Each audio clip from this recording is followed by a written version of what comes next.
Hello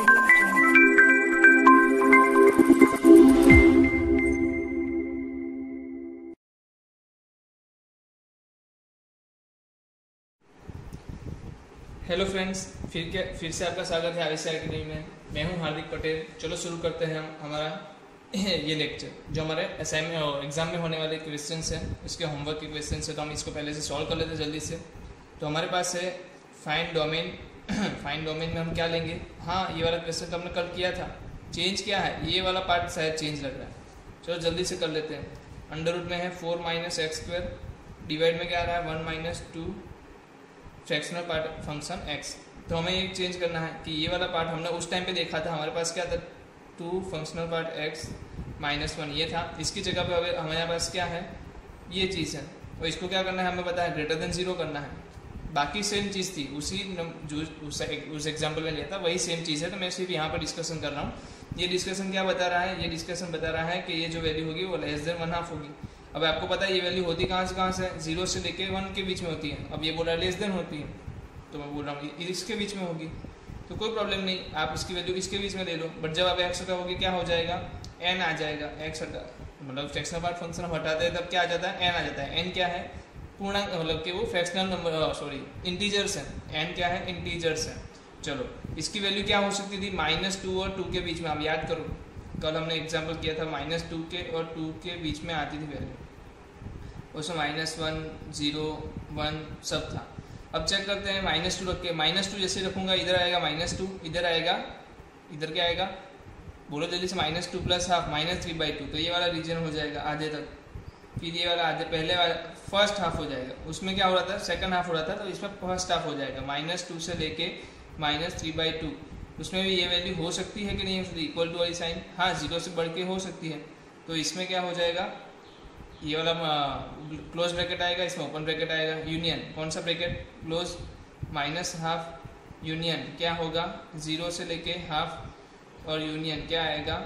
1 से लेके 3/2। ठीक है, ये वाला पार्ट क्या आएगा? ओपन आएगा। चलो तो ये वाला आंसर हो जाएगा। जिसका भी आंसर आया चेक कर ले। आंसर मैंने दिखा दिया है कैसे करना है। तो यही एक चीज़ चेंज हो रही है, तो मैंने इसी के बारे में समझाया कि इसमें और बातें हमने की नहीं है। अब इसका मतलब क्या होता है सब कोई जानता है। इसका मतलब होता है फ्रैक्शनल पार्ट फंक्शन x, और फ्रैक्शनल पार्ट फंक्शन हमेशा क्या होता है? पॉजिटिव। इसका मतलब मैं कोई भी वैल्यू डाल दूँ, x की कोई भी वैल्यू डाल दूँ, मुझे आंसर क्या मिलेगा? पॉजिटिव ही मिलेगा। इसका मतलब x बिलोंग्स टू r के लिए ये सच है कि हर जगह पे डिफाइन है। तो इसका डोमेन क्या आ जाएगा? x बिलोंग्स टू r आ जाएगा। सिंपल है ये भी। चलो इसमें थोड़ा बहुत सोचने लायक है, देखते हैं। अंडर रूट में 1 - sin x, डिवाइड में क्या है? log 5 1 - 4x²। चलो यहाँ पर है cos इनवर्स 1 - ओके। चलो इतनी चीज़ें दी हैं, कैसे करेंगे?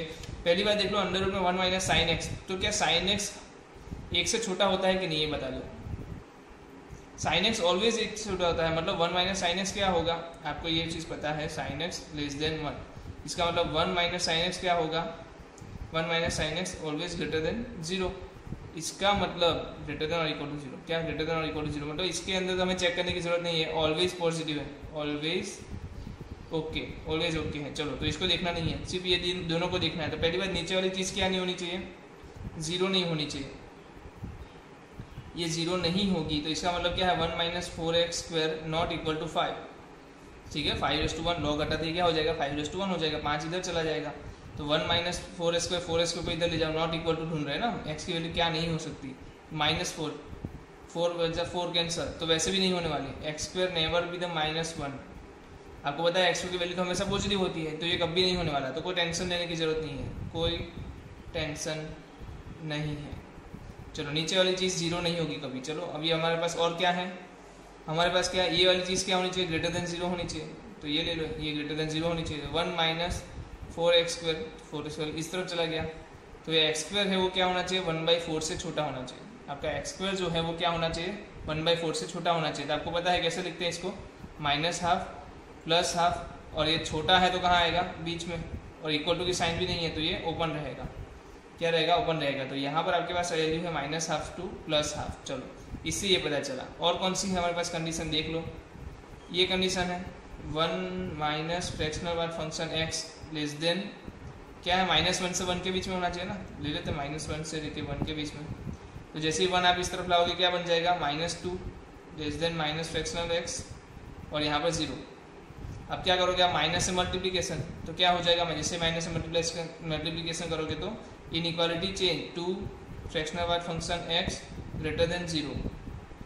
तो आप मुझे बताओ, ये बोल रहा है x क्या होना चाहिए, फ्रैक्शनल वाइड फंक्शन x क्या होना चाहिए, ये रीजन आएगा तो इक्वल टू 0, तो वो 0 से बड़ा होना चाहिए। हाँ, तो ऑलवेज होता है, ये हमेशा क्या होता है, 0 से बड़ा होता ही है, ठीक है। तो इसमें क्या कुछ चेक करने की जरूरत है, हमेशा होगा, हमेशा होगा, हाँ होगा, क्योंकि इसका जो रीजन है वो आपको पता है क्या है, 0 से लेकर 1 के बीच में ही है।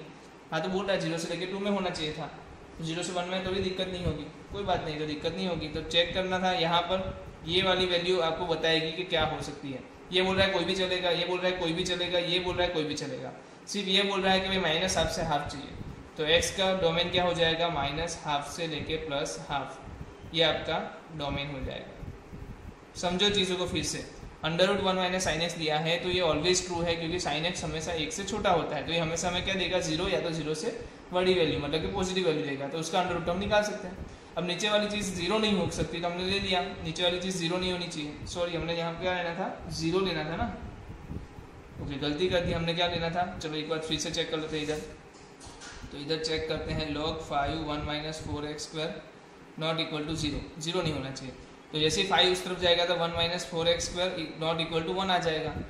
अब 1 1 कैंसल, तो -4x² नॉट इक्वल टू 0, तो x नॉट इक्वल टू 0, इसका मतलब क्या बनेगा, x 0 नहीं होना चाहिए। तो इसमें से मैं क्या हटा दूँ अभी, -हाफ से लेके हाफ के बीच में नॉट इक्वल टू 0, चलो 0 नहीं होना चाहिए, ये हमारा डोमेन हो गया। तो यहाँ पर ये गलती थी, हमने यहाँ पर मिस्टेक सुधार ली है। तो यहाँ पर पता चल रहा है कि सिर्फ 0 की वैल्यू ले लूँगा, अगर मैं इसकी वैल्यू 0 लेता हूँ तो मुझे क्या मिलेगा, नीचे वाला पूरा डिनोमिनेटर 0 मिल जाएगा, तो वैल्यू मैं नहीं ले सकता, इसके लिए मैंने उसमें से डोमेन में से इसको हटा दिया। यहाँ पर देखा कहाँ पर, ये कॉस वाला, तो कॉस वाला बोल रहा है -1 से 1 के बीच में लाओ भाई, तो मैंने -1 से 1 के बीच में देखा, तो 1 जब उड़ाया यहाँ पर आया -2, यहाँ पर आया 1, जब मैंने माइनस को हटाने के लिए -1 से मल्टीप्लाई किया तो 2 आ गया और इनइक्वालिटी साइन चेंज हो गई, क्योंकि माइनस से मल्टीप्लाई कर रहा हूँ।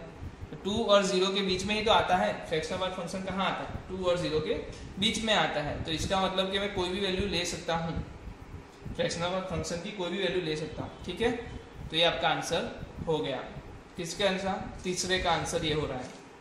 चलो आगे देखते हैं, आगे में क्या है, x ढूंढना है ना, जहाँ पर दिया है आपको fractional wide function x plus fractional wide function cos x equal to 0। क्या ऐसा क्वेश्चन हमने देखा था, क्या ऐसा फंक्शन हमने देखा, क्वेश्चन देखा था ना, जहाँ पर sin x था, और ये 0 कब होगा, आपको पता है 0 और 0 हो तो ही 0 हो सकता है।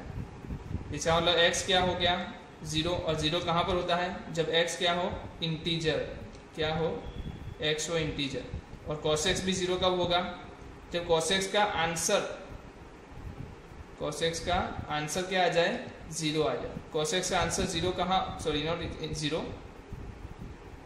हाँ cos x का आंसर क्या आ जाए, cos x का आंसर, रुको चलो मैं बताता हूँ आपको, cos x का आंसर क्या आ जाए, इंटीजर। चलो पॉसिबल इंटीजर बताओ, cos x इक्वल टू क्या हो सकता है, -1, cos x इक्वल टू क्या हो सकता है, 0, and cos x equal to क्या हो सकता है, 1। तो cos x इक्वल -1 कहाँ पर होता है, आपको ही पता है, cos x इक्वल टू -1 कहाँ होता है, पाई पे, π/2 पे क्या होता है, 0 होता है, और cos x इक्वल टू 1 कहाँ होता है, 0 पे। चलो इसमें से इंटीजर कौन है, तो सिर्फ ये integer is only 1, integer is only 0, तो 0 ही इंटीजर है, तो दोनों में कॉमन पार्ट क्या आ गया, 0, कॉमन क्या आ गया, 0। तो यही क्या है, x की वैल्यू, x इक्वल टू क्या हो सकता है, 0 हो सकता है, अदरवाइज तो क्या होगा, दोनों एक साथ पॉसिबल नहीं है, सिर्फ 0 की वैल्यू के लिए ये दोनों पॉसिबल बन रहे हैं। तो x इक्वल टू 0 आगे क्या आएगा, आपको इसकी वैल्यू आएगी 0।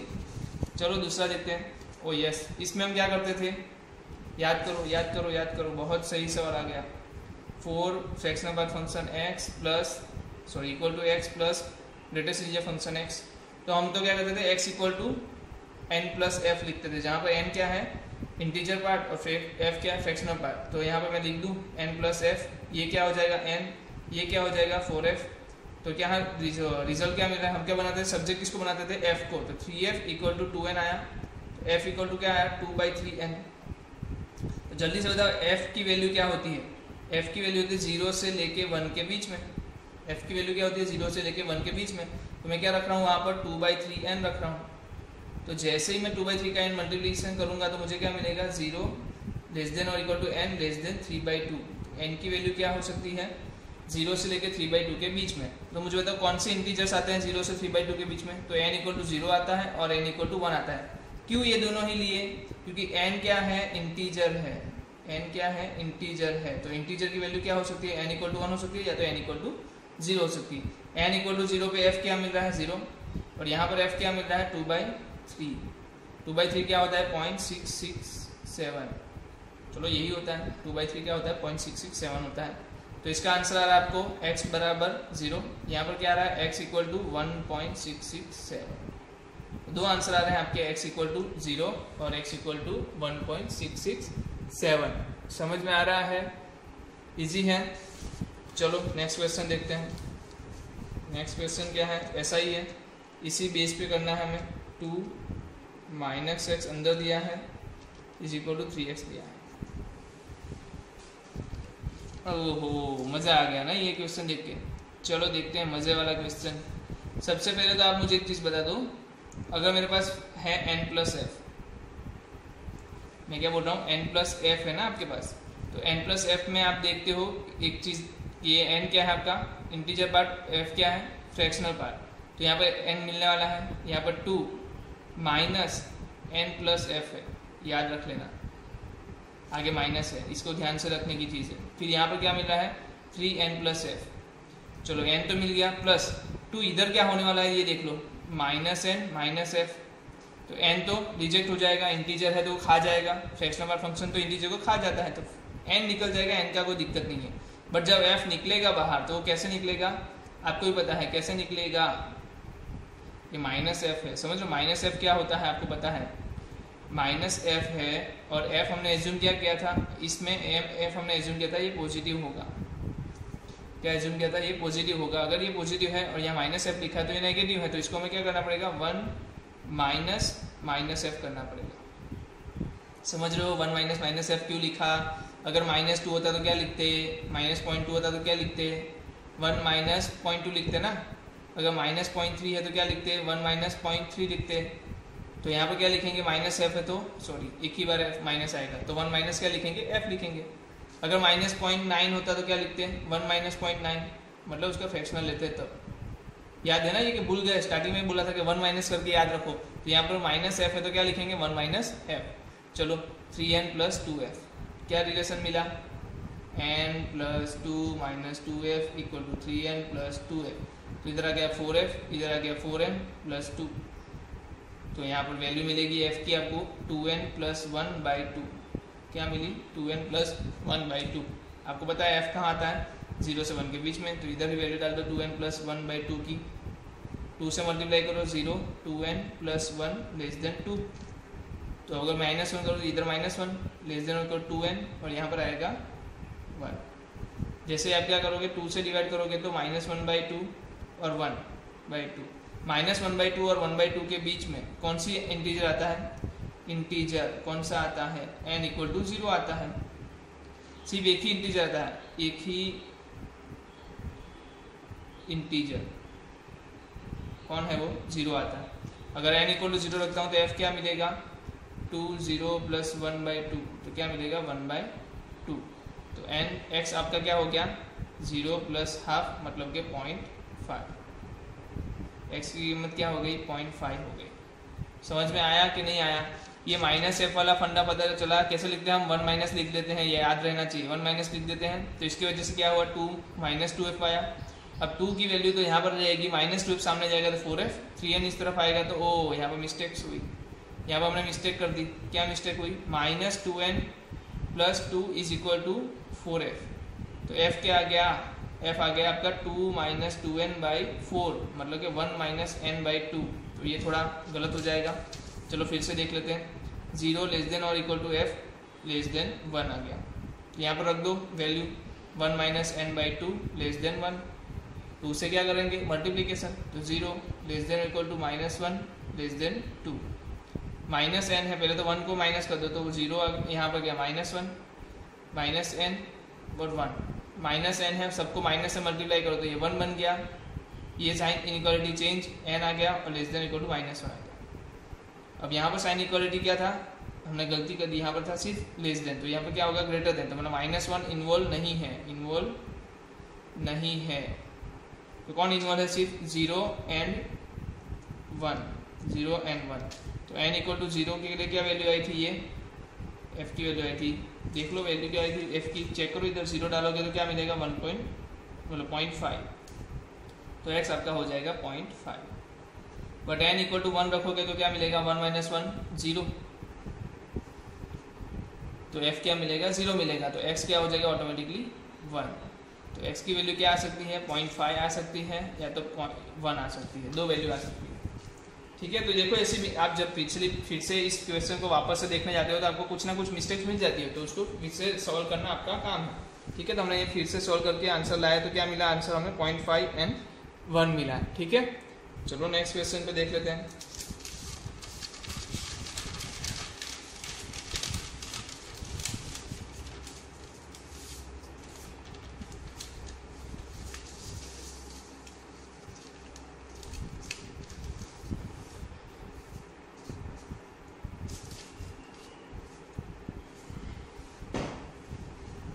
चलो कहाँ है ये वाला क्वेश्चन, एफ ऑफ एक्स वाला ले लेते हैं, इसका भी एक्स ढूंढना है ना, हमें एक्स ढूंढना है, डोमेन ढूंढना है, डोमेन ही ढूंढना है। अगर एफ ऑफ एक्स दिया है तो क्या ढूंढना होगा, डोमेन ढूंढना होगा।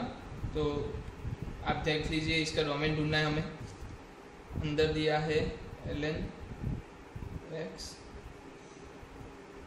इसके बाहर भी हमें फ्रैक्शनल पार्ट फंक्शन दिया है और इसके बाहर हमें दिया है ग्रेटेस्ट इंटीजर फंक्शन। फिर से लिख देता हूँ इधर,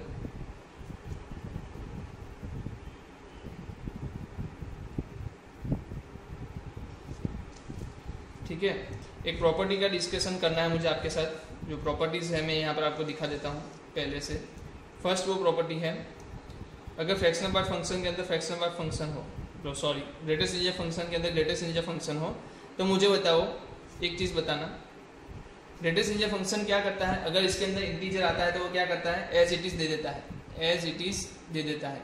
ये क्या है, ये इंटीजर है, इंटीजर का आंसर क्या आता है इंटीजर, मतलब इसका आंसर क्या आएगा greatest integer function x, double होने की वजह से यही आंसर आ जाएगा। फ्रैक्शनल में क्या होगा, फ्रैक्शनल पार्ट फंक्शन में fractional part function x, fractional part function दो बार आते हैं, तो क्या होगा कि ये क्या करता है फ्रैक्शन को बाहर फेंक देता है, ये बंदा क्या करता है फ्रैक्शनल को बाहर फेंक देता है, तो अंदर वाली चीज़ ये क्या देगा फ्रैक्शन देगा, ये सिर्फ क्या देगा फ्रैक्शन देगा, तो फ्रैक्शन वापस आपको आंसर में क्या देगा फ्रैक्शन ही देगा, मतलब ये भी क्या हो सकता है निकल सकता है। ठीक है, तो इसका आंसर क्या आएगा फ्रैक्शनल पार्ट एफ। वैसे ही मोड में भी होता है मोड एक्स, इसको मैं क्या बोलूँगा एक ही बार मोड एक्स। ठीक है, आगे एक आएगा मैं अभी बता देता हूँ साइन फंक्शन, तो उसमें क्या होगा अगर दो बार साइन फंक्शन करता हूँ मैं तो क्या मिलेगा एक ही बार साइन फंक्शन, मतलब कि वो एक ही बात हो गई, कोई दोनों बात क्या है सेम ही है, दो बार करने की जरूरत नहीं है, एक ही बार से हो जाएगा।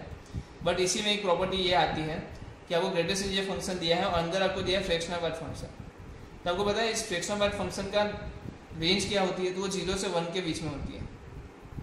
क्या होती है 0 से 1 के बीच में, अगर 0 से 1 के बीच में इंटीजर वैल्यू अगर कोई भी मुझे बता दो, इसमें 0 से 1 के बीच में मैं खड़ा हूँ, जब वो 1 नहीं हो सकता, 0 से 1 ही जा सकता हूँ, वह 1 नहीं हो सकता, तो इसका ग्रेटेस्ट इंटीजर फंक्शन क्या आएगा लेफ्ट हैंड साइड की वैल्यू क्या है 0, तो डायरेक्टली मैं क्या बोल दूँ 0 बोल दूँ, इसकी वैल्यू क्या होगी हमेशा 0 होगी। चलो दूसरा एक केस है जहाँ फ्रैक्शनल पार्ट फंक्शन बाहर है, अंदर मेरा ग्रेटेस्ट इंटीजर फंक्शन है, तो अगर फ्रैक्शनल पार्ट फंक्शन के अंदर कोई इंटीजर आ जाए, फ्रैक्शनल पार्ट फंक्शन के अंदर क्या आ जाए इंटीजर आ जाए, तो आपको पता है इसका आंसर क्या दे देता है वो 0, इसका आंसर क्या देता है 0 देता है। तो किसी फ्रैक्शनल पार्ट फंक्शन के अंदर इंटीजर वैल्यू आ जाए तो आंसर क्या मिलेगा 0। तो अगर आपको दोनों चीज़ों को एक साथ देखने का मौका मिल जाए तो आप क्या बता दोगे वो क्या होगा 0 होगा। यहाँ पर देख लो दोनों साथ में आ रहे हैं, दोनों साथ में आ रहे हैं कि नहीं आ रहे, आ रहे हैं, इसका मतलब ये जो पूरा टर्म है वो क्या होने वाला है 0 आने वाला है, ये पूरा जो टर्म है वो 0 आने वाला है। मतलब अगर कोई रेंज पूछ ले गलती से तो रेंज तो क्या हो जाने वाली है 0, याद रख लो, रेंज में क्या आंसर आने वाला है 0 ही आने वाला है हमेशा। क्यों 0 आने वाला है ये बता दो जल्दी से, क्योंकि ये देखो ना आपको दिया है ऑलरेडी कि फ्रैक्शनल पार्ट फंक्शन और ये दोनों साथ में है, तो मैंने बता दिया ना अभी दोनों साथ में होता है तो क्या आंसर आता है 0 आंसर आता है, इसका जो आंसर आने वाला है इक्वल टू वो 0 ही आएगा हमेशा। चलो अभी अब डोमेन चेक कर लेते हैं। डोमेन चेक करने के लिए तो चेक करना पड़ेगा कंडीशन। पहले ये चेक करो 0 से बड़ा है कि नहीं, क्या होना चाहिए, ये क्या आएगा हमेशा 0। तो हमें चेक करने की जरूरत नहीं है कि पॉजिटिव है नेगेटिव है, ये पॉजिटिव है या नेगेटिव है उसको जरूरत नहीं है चेक करने की। तो हम क्या कर सकते हैं, ग्रेटर देन और इक्वल टू 0 लिखने की जरूरत है या नहीं है, आप बताओ है कि नहीं है। अरे नहीं है, क्यों नहीं है ये बताओ, क्यों नहीं है। आपको एक चीज पता चल गई कि मेरे पास A है, मेरे पास B है, इसका आंसर हमेशा हमेशा 0 आएगा, 0 आएगा। तो ये मल्टीप्लाई होके क्या दिखेगा, तो A इंटू बी 0 हमेशा होगा, हमेशा होगा मतलब हमेशा होगा मतलब x बिलोंग्स टू R। मतलब इसमें मैं कोई भी वैल्यू डाल दूं, अगर इसकी नेगेटिव वैल्यू भी आए तो भी इससे मल्टीप्लाई होगा क्या होगा 0। अगर इसकी पॉजिटिव वैल्यू आए तो इसको मल्टीप्लाई होकर क्या होगा 0। अगर इसकी वैल्यू 0 आए तो भी इससे मल्टीप्लाई होकर क्या होगा 0। तो अंडर रूट में तो सभी बार 0 आएगा, तो अंडर रूट को प्रॉब्लम होगा नहीं होगा। तो मैं x की कोई भी वैल्यू डाल दूं, मुझे इसका आंसर क्या मिलेगा, हमेशा 0 मिलेगा। अब बात आती है इसको चेक करने की, जो ln के अंदर है। अगर ln के अंदर कोई चीज है तो उसको क्या होना पड़ेगा, ग्रेटर देन 0 होना पड़ेगा। इसका तो पता चल गया ना, ये क्या होना चाहिए, ग्रेटर देन 0 होना चाहिए। इसका मतलब x not equal to integers, x क्या नहीं होना चाहिए, इंटीजर्स नहीं होने चाहिए। तो यहाँ से एक डोमेन पता चल रहा है कि x belongs to r minus i, क्योंकि ये डिफाइन नहीं होगा। अगर ln डिफाइन होगा तब तो कुछ वैल्यू मिलेगी, अगर इसकी कुछ वैल्यू मिली तो इसका हम क्या निकालेंगे, फ्रैक्शनल पार्ट फंक्शन निकालेंगे। फिर फ्रैक्शनल पार्ट निकालेंगे तो कुछ फ्रैक्शन मिलेगा, और वो कहाँ मिलेगा, 0 से 1 के बीच में। फिर हम उसका क्या निकालेंगे, ग्रेटेस्ट इंटीजर फंक्शन, तो वो मुझे क्या दे देगा 0, और 0 मल्टीप्लाई करेगा इसके साथ और पूरा आंसर क्या बना देगा 0। तो मुझे ये चेक करने की जरूरत नहीं है ये माइनस है या प्लस है या 0 है। क्यों, क्योंकि आपके साथ मल्टीप्लिकेशन में है, मल्टीप्लिकेशन में आंसर क्या आ रहा है आपका, हमेशा 0 आ रहा है। तो प्लस में होगा माइनस में होगा तो भी वो उसको क्या बना देगा, 0 ही बना देगा। तो यहाँ पर चेक करने की जरूरत नहीं है, सिर्फ चेक करना है वो है ln के अंदर। तो ln के अंदर क्या है आपके पास, fractional part function x greater than 0 होना चाहिए। तो मतलब क्या बन गया, इंटीजर नहीं होना चाहिए। तो r माइनस आई आपका क्या हो गया, डोमेन हो गया। बहुत अच्छा क्वेश्चन था, समझने वाला क्वेश्चन था, अच्छा है कि समझ में आ गया होगा आपको। अब बात आ रही है रेंज पूछ रहे हैं मुझे, कुछ क्वेश्चंस रेंज के हैं। वहाँ पर y बराबर क्या दिया है, x+2 minus greatest integer function x minus 3। तो आपको पता है इंटीजर कहाँ चला जाएगा बाहर, तो क्या बन जाएगा x+2 minus greatest integer function x minus 3। तो क्या बन गया, x minus greatest integer function x plus 2 plus 3। ये क्या होता है आपको पता है, फ्रैक्शनल पार्ट फंक्शन x होता है, प्लस 5। इसका डोमेन, इसकी रेंज क्या है, 0 से 1 के बीच में। प्लस 5 करूँगा तो 5 से लेके 6 तक हो जाएगी, सिंपल सा फंडा। ठीक है, ये कोई भी कर सकता था। रेंज क्या आ जाएगी 5 से लेके 6, जहाँ 5 इन्वॉल्व है 6 इन्वॉल्व नहीं है। चलो और क्वेश्चन देख लेते हैं।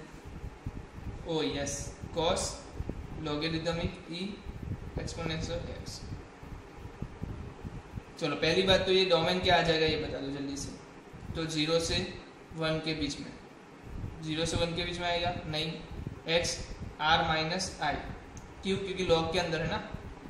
ये ln x अभी देखा ना हमने, ln fractional part function x, तो उसका डोमेन क्या होता है, r माइनस आई होता है। मतलब ये इंटीजर कभी नहीं होगा। चलो नेक्स्ट देख लेते हैं। अगर ये इंटीजर नहीं होगा तो इसकी वैल्यू कहाँ पर आने वाली है, 0 से 1 के बीच में ही आएगी। ये तो पता चल गया ना, 0 से 1 के बीच में, मतलब 1 से कम, 1 से कम। अगर ये 1 से कम और पावर जो बेस है वो क्या है, 1 से ज़्यादा है, ये 1 से कम, बेस क्या है 1 से ज़्यादा है, तो पूरी वैल्यू क्या हो गई, नेगेटिव। पूरी वैल्यू क्या हो गई, नेगेटिव हो गई। बस इतना ही था कि नेगेटिव होगी, वैल्यू कुछ भी हो सकती है। हाँ, बिलोंग्स टू r माइनस में आएगा, बिलोंग्स टू क्या आ जाएगा, r माइनस, मतलब कि नेगेटिव वैल्यू आएगी। मतलब इसकी जो रेंज है, इसका आंसर कहाँ कहाँ आ सकता है, इसका आंसर आ सकता है r माइनस में कहीं पे भी आ सकता है, r माइनस में कहीं पे भी आ सकता है। अब कॉस तो क्या है, कॉस तो r माइनस को भी खा लेगा ना, उसको फर्क नहीं पड़ता, उसके लिए डोमेन चेक करने की जरूरत नहीं है। हमें तो आंसर देना है कि कॉस का आंसर पॉसिबल क्या हो सकता है। तो पहले आप चेक कर लो, कॉस का एक ग्राफ बना लो। आपको एक चीज़ पता होनी चाहिए कि वो माइनस वैल्यू के लिए क्या देता है। तो आपको पता है, आप देखना ग्राफ कैसा बनेगा। 0 पे क्या होता है, cos 0, cos 0 पे 1 होता है। माइनस वैल्यू पे क्या होगा, ऐसे ऐसे ग्राफ जाएगा। तो मतलब आप देख रहे हो सभी वैल्यूज अटेम्प्ट कर रहा है ना, ये सब माइनस वैल्यूज है, x की ये सब लेस देन 0, मतलब कि x नेगेटिव वैल्यूज। तो देखो सभी वैल्यूज आ रही है -1 से 0 के बीच में। तो इसका आंसर क्या आएगा, -1 से 1। इसका आंसर क्या आएगा -1 से 1। अगर आपको डोमेन पूछता तो डोमेन आप डायरेक्टली क्या बोलते हैं r-i। अदरवाइज आपके पास क्या आ गया -1 से 1 के बीच में इसका रेंज आ गया, क्योंकि कॉस तो माइनस में हर एक वैल्यू देता है। देख रहे हो, हर एक वैल्यू मतलब कॉस की वैल्यू कहाँ से कहाँ जाती है, -1 से 1 के बीच में। तो इसकी रेंज क्या हो गई, -1 से लेके 1 के बीच में। ठीक है, तो शुरू करते हैं हमारा इसके बाद का जो नेक्स्ट टॉपिक है वो है signum function sine SGN X। जो सिग्नम फंक्शन है हमारा वो हम स्टडी करते हैं। चलो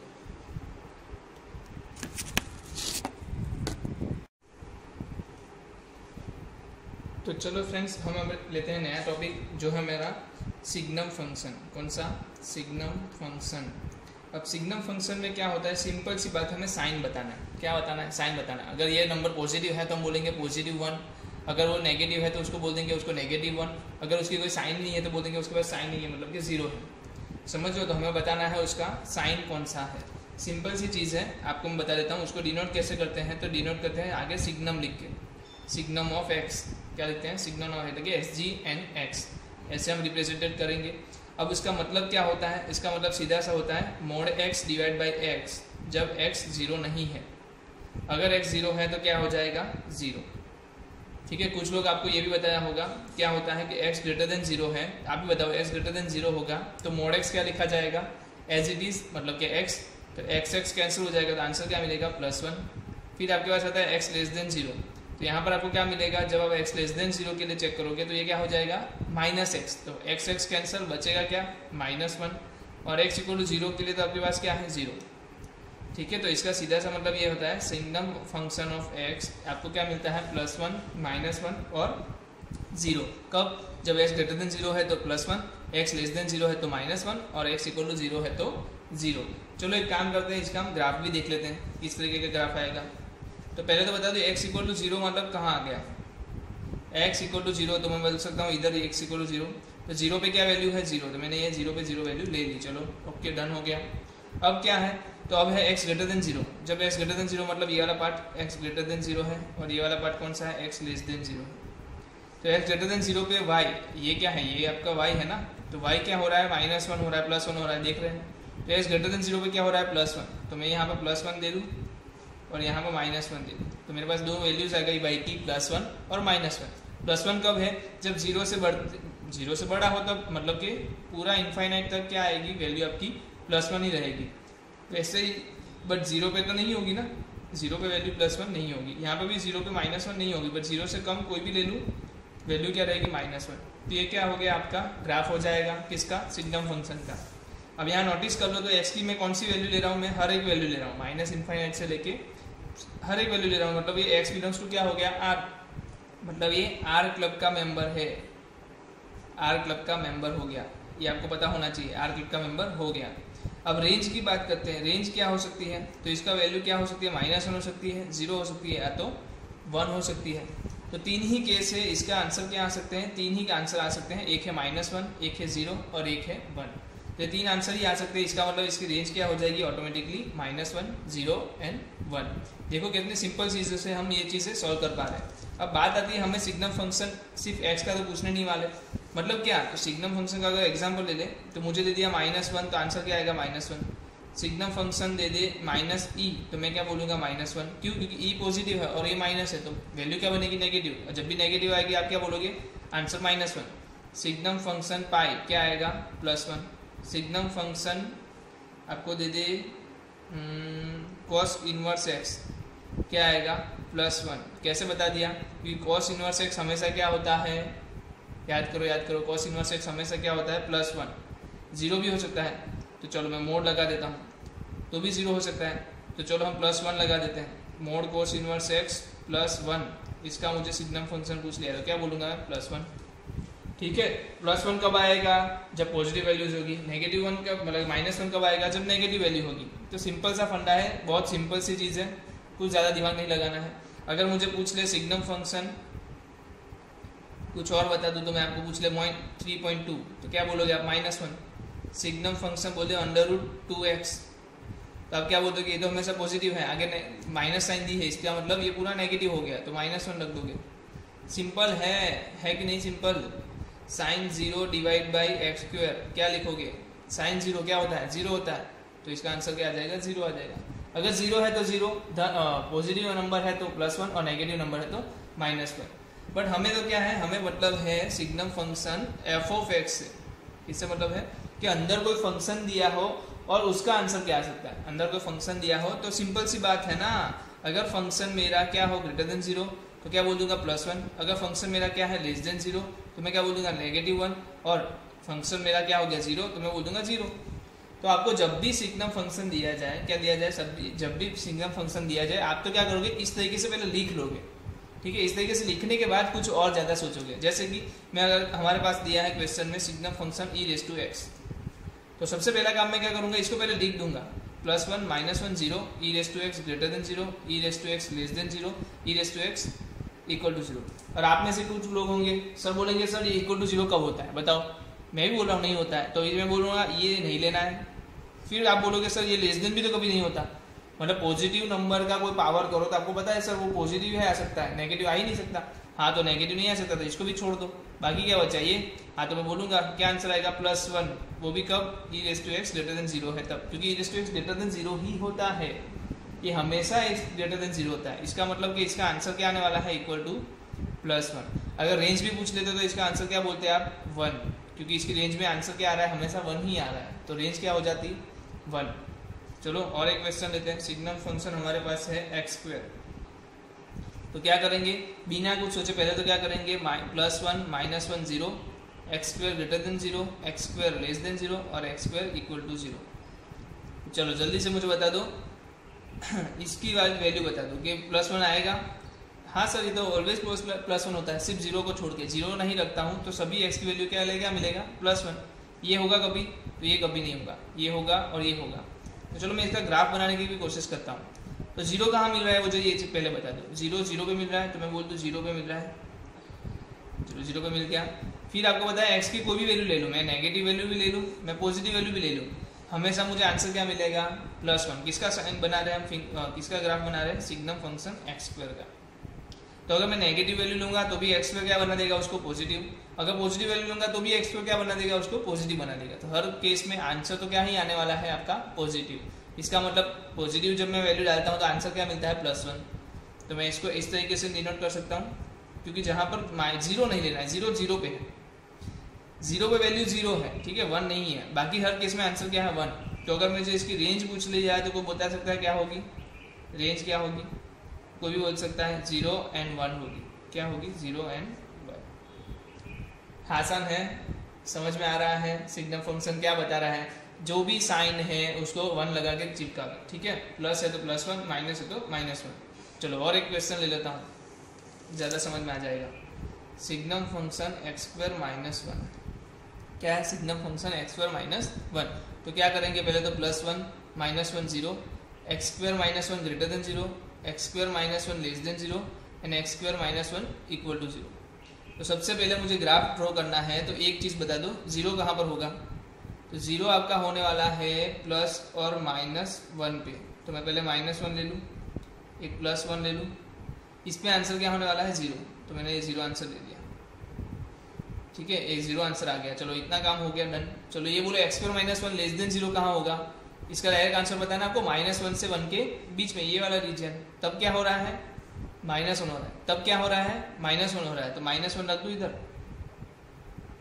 ये -1 है, ये +1 है। तो बाकी के केस में क्या होगा +1, बाकी के केस मतलब बाहर का केस, बाकी का केस मतलब बाहर का केस। हमने ये किया हुआ है ना, क्वाड्रेटिक इक्वेशन सॉल्व किया हुआ है। क्वाड्रेटिक इक्वेशन में हमें पता है जब <0 आता है तो घर में रहता है, मतलब -1 से 1 के बीच में रहता है। तो -1 के 1 के बीच में आंसर आपका नेगेटिव आ रहा है, इसका मतलब -1 आ रहा है, ये -1 वैल्यू है, ये +1 वैल्यू। और x² -1 > 0 कब आ रहा है, -1 और 1 के बाहर की साइड। तो बाहर की साइड में जब आंसर आएगा तब मैं क्या लिख दूंगा +1, ठीक है। तो इस तरीके का ग्राफ आपका होने वाला है। तो ग्राफ ड्रॉ करना आपको आना चाहिए, ग्राफ ड्रॉ करना आपको पता होना चाहिए। चलो नेक्स्ट क्वेश्चन लेते हैं कुछ अच्छा। चलो मैं आपको पूछता हूँ क्या आएगा बताओ, इसकी रेंज क्या आएगी, रेंज तीनों आएंगे ना, -1 0 1 तीनों आएंगे। चलो एक क्वेश्चन आप घर से कर लो, मैं आपको करवा नहीं रहा हूँ। x² -9 दिया है, signum function x² -9, graph draw करिए एंड रेंज बताइए, ठीक है, 2 चीज़ें बतानी है आपको, ग्राफ भी ड्रॉ करना है, उसकी रेंज भी बतानी है, signum function x² minus 9 homework में। सिंपल है, इसी के बेस पे है सेम क्वेश्चन। ठीक है, चलो नेक्स्ट लेते हैं टॉपिक। नेक्स्ट जो हमारे पास है वो है सिग्नम फंक्शन में दिया है sin x। चलो सिग्नम फंक्शन के अंदर sin x दिया है। ओके, तो हम तो क्या करेंगे, पहले लिख देंगे, सिंपल से याद है, +1 -1 and 0, sin x greater than 0, sin x less than 0 and sin x equal to 0। चलो जल्दी से पहले तो मुझे साइन का ग्राफ दिखा दो, क्योंकि हम ग्राफ ड्रॉ करेंगे। तो सबको पता है साइन का ग्राफ कैसा आता है। अगर मैं इधर थोड़ा विजुअलाइज करने के लिए हल्का सा ड्रॉ भी कर लूँ, क्या कर लूँ, हल्का सा ड्रॉ भी कर लूँ। चलो तो हमें पता है 0, पाई, 2 पाई, 3 पाई। पाई वाली टर्म पे क्या होते हैं, 0 होते हैं। पाई वाला टर्म पे 0 होता है, तो मुझे ये दिख गया, 0 पे 0, पाई पे 0, 2 पाई पे 0, 3 पाई पे 0, इधर क्या माइनस पाई पे 0, -2 पाई पे 0, -पाई, -2 पाई, पाई, 2 पाई, 3 पाई, यहाँ 0। ये सब भी जगह पे डॉट डॉट क्यों रखे, क्योंकि वहाँ पर वैल्यू 0 हो रही है और आपका फंक्शन की वैल्यू भी क्या हो रही है, 0 हो रही है। चलो अब बता रहा हूँ -1 कहाँ होगा, तो आपको पता है साइन की, ये देखो 0 से पाई में क्या हो रहा है प्लस, तो मैं बोल दूँ इसमें प्लस है। फिर 2 पाई से 3 पाई क्या हो रहा है माइनस, तो इधर मैं बोल दूँगा माइनस है। फिर वापस क्या आएगा प्लस, फिर वापस क्या आने वाला है नेगेटिव। यहाँ पर देख लो, इधर क्या आने वाला है नेगेटिव, इधर क्या आने वाला है पॉजिटिव। तो ये सब है जो +1 में है, ये सब है -1 में। ऐसे क्यों, क्योंकि -2 पाई से पाई में आपको पता है वैल्यू क्या होने वाली है, ये देखो प्लस में पॉजिटिव, ये negative, positive, negative, positive, negative, repeatedly हर पाई टर्म्स के बाद क्या हो जाएगा, वो चेंज होते जाएंगे। तो इसलिए क्या हो रहा है, पाई टर्म्स वो चेंज होते जा रहे हैं, आगे बढ़ते जा रहे हैं। तो ये क्या हो गया, आपका ग्राफ हो गया signum function of sin x का। जल्दी से मुझे रेंज बता दूं, तो हर एक वैल्यू आ रही है, 0 आ रही है, -1 आ रही है और 1 आ रही है। ठीक है, डोमेन क्या आएगा, बिलोंग्स टू R, को कोई भी वैल्यू डाल दो देगा आंसर, कोई भी वैल्यू डाल दो आंसर देगा। चलो और आगे देखते हैं। ओ यस, चलो हमारे पास कोई पोलिनोमियल आ जाए तो क्या आ जाए, पोलिनोमियल आ जाए तो एक पोलिनोमियल ले लेता हूँ मैं, signum function x³ minus x। अब x³ माइनस x है तो आपको एक चीज़ पता हो जानी चाहिए, इसको कैसे लिखेंगे, -1 1, sorry +1 -1 0, x³ minus x greater than 0, x³ minus x less than 0 and x³ minus x equal to 0। इसका मतलब क्या होता है, x³ minus x equal to 0 कहाँ होता है वो बता दो। x अंदर रहेगा x² माइनस 1 इक्वल टू 0, तो इसको मैं कैसे लिख सकता हूँ, x minus 1 x plus 1 is equal to 0। तो ये मुझे पूरा पता चल गया, एक तो 0 पे, एक तो -1 पे और एक +1 पे। ऐसी चीज़ें हैं जहाँ पर 0 होगी, तो मैं पहले तो 0 वाला टर्म दिखा दूँ, ये 0 वाला टर्म हो गया, चलो इस पे 0 हो सकता है। चलो दूसरा देख लो। अब मैं बात करता हूँ इसके बाहर क्या होगा, अगर +1 से बाहर चला जाऊँ तो ये प्लस हो जाएगा, ये माइनस हो जाएगा, ये प्लस हो जाएगा, ये माइनस हो जाएगा। कैसे, वेवी मेथड याद है ना, बाहर वाली जो चीज़ है वो प्लस से स्टार्ट होती है, फिर प्लस माइनस, और सभी के ऊपर पावर कौन सी है, ऑड, सभी के ऊपर पावर कौन सी है, ऑड है। प्लस माइनस ये हमारी वेवी मेथड है, हमने आगे भी देखा हुआ है। अगर आपने ये लेक्चर सीरीज पहले से स्टार्ट की और यहाँ तक पहुँचे हो तो आपको ये चीज़ पता होगी। ठीक है, तो +1 से ऊपर वाली वैल्यू के लिए क्या होगा प्लस, 0 से 1 के बीच में क्या हो गया नेगेटिव। अब मुझे तो आंसर बताओ, प्लस आंसर है तो आंसर क्या आएगा, प्लस आंसर है तो क्या आंसर आने वाला है आपका +1, और -1 भी आंसर आएगा। कब, जब ये नेगेटिव है, तो नेगेटिव कहाँ है, इन दोनों के बीच में, 0 से 1 के बीच में। फिर से प्लस हो रहा है तो मैं इधर वैल्यू ले लूँ, फिर वापस से नेगेटिव हो रहा है तो मैं इधर से, सॉरी ये वैल्यू आएगी नहीं ना, ये ओपन रहेगा, ये नेगेटिव वैल्यू। तो अगर आपको कोई पूछ दे भाई 0 1 कहाँ हो रहा है, तो आप बोल सकते हो ना इधर से देख के कि भाई 0 से -1 से 0 1 प्लस हो रहा है, और 1 से लेके इनफाइनाइट तक वो +1 रह रहा है। कौन से रीजन में -1 हो रहा है तो भी आप यहाँ से देख के बता सकते हो। तो ऐसे आपको ग्राफ ड्रॉ करना आना चाहिए, क्योंकि कभी कभी क्या होता है, आंसर में सिग्नम फंक्शन के ग्राफ ड्रॉ करके दे देते हैं। तो आपको अगर ग्राफ आता है तो आप आसानी से उसको सॉल्व कर पाते हो। चलो कुछ और क्वेश्चंस भी ले लेते हैं, जहाँ पर मेरे पास है एक value x² minus x plus 1। चलो इसमें तो हमें कोई फैक्टर दिख नहीं रहा, फैक्टर गिर रहे क्या, इसमें फैक्टर हो रहे हैं, फैक्टर नहीं हो रहे तो हम क्या करेंगे, d ढूंढेंगे। d क्या है, -1 का स्क्वायर -4 मतलब कि -3 आ रहा है। तो d जब भी लेस देन 0 आए, हमें दो चीज़ें चेक करनी है, a greater than 0, a less than 0। अगर a ग्रेटर देन 0, फंक्शन पूरा ग्रेटर देन 0, ए लेस देन जीरो, फंक्शन पूरा लेस देन जीरो। यहाँ पर ये क्या है, प्लस ये वाला है, फंक्शन हमेशा क्या रहेगा, ग्रेटर देन जीरो रहेगा। तो signum of F of x मतलब कि सिग्नम ऑफ पॉजिटिव, पॉजिटिव है तो आंसर +1। तो रेंज क्या आएगी इसकी पूछे तो रेंज आएगी +1। डोमेन क्या आएगा, कोई भी वैल्यू डाल दो, बिलोंग्स टू आर। तो मतलब इसका ग्राफ ड्रॉ करना तो मतलब ही नहीं है, क्या, क्योंकि हर एक वैल्यू के लिए आंसर क्या आने वाला है +1। तो ये सीधी लाइन ही आ जाएगी, क्या आ जाएगी, सीधी लाइन ही आ जाएगी। चलो हो गया। क्या है यार, क्या है, सिंपल सा नहीं है, एकदम सिंपल से कर रहे हो आप। सिंपल सी क्वाड्रेटिक है, क्वाड्रेटिक को सॉल्व करो, जहाँ पर प्लस आ रहा है वहाँ पर +1 डालो, जहाँ पर नेगेटिव आ रहा है वहाँ पर माइनस डालो। ठीक है, सिंपल सी चीज़ है। चलो एक और क्वेश्चन दे देता हूँ इसी के रिलेटेड, जहाँ पर सिग्नम फंक्शन है आपके पास x² - 2x + 3। आप ये खुद से कर लो, एक काम करो, क्या करो, खुद से करो, खुद से करो होमवर्क में। चलो 2 क्वेश्चन हुए अभी तक होमवर्क में हमारे, तो ये क्वेश्चन खुद से कर लेना, इसका सॉल्यूशन भी आप खुद ही जान लोगे, कोई दिक्कत वाली चीज़ है। आप अपने दोस्तों से एक बार डिस्कशन कर लेना, आपको इसका आंसर भी मिल जाएगा। चलो हमारे पास फंक्शन है सिग्नम फंक्शन x² - 5x + 6। क्या है, x² - 5x + 6। इसका आंसर क्या आएगा ये बताओ। तो आपको पता है इसको क्या बोल सकते हो, x - 2 x + 3 या x - 3 x - 3। तो ये आपके पास 2 पार्ट बन गए सिग्नम फंक्शन के अंदर। तो इसको कुछ नहीं करना, हमें पता है इसका, पहले तो बता दो, +1 - 1 0। +1 कब होगा, x² - 5x + 6 > 0। लेस देन कब होगा, 5x + 6 < 0। And x² - 5x + 6 = 0। तो इसका ग्राफ अगर हम ड्रॉ करते हैं तो पता चल गया, पहले तो 2 और 3 की बात करेंगे।